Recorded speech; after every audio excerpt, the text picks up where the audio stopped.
Hello, in this programming video we are going to look at the menu button widget.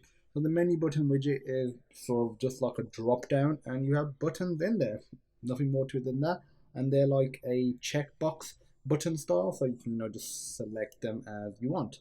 So to do it, if we just put button, so that's what I'm calling it, and create a menu button item. We need to specify the window that we're drawing to.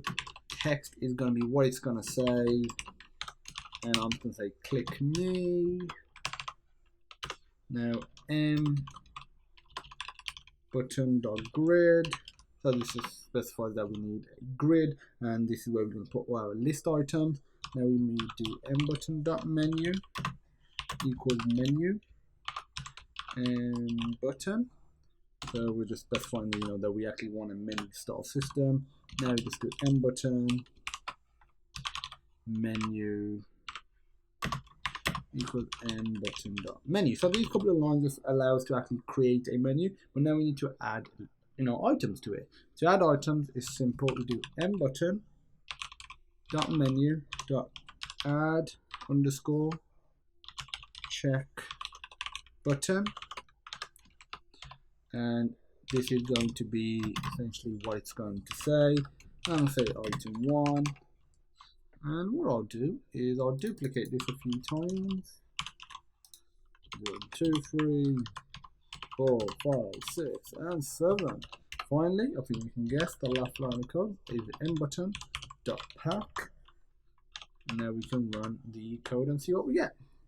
Okay, so we get an error. So why are we getting an error? Must be string, not int. Okay, so something seems to be wrong. So let me just go through it again and have a look at where I made the mistake. So we've got mbutton equals menu button window, because it's saying mbutton, right there, put a comma instead of a full stop. Okay, that should fix it. Okay, there we go. If I click this, we got a drop down and we can select them like so. So honestly, that's it for the menu button. Nothing more to it than that. There are other functions, as with all the widgets, that you can use to enhance your application.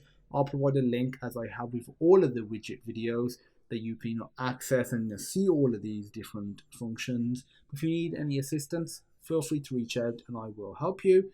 And as usual, thank you for watching, and I look forward to seeing you in the next awesome video.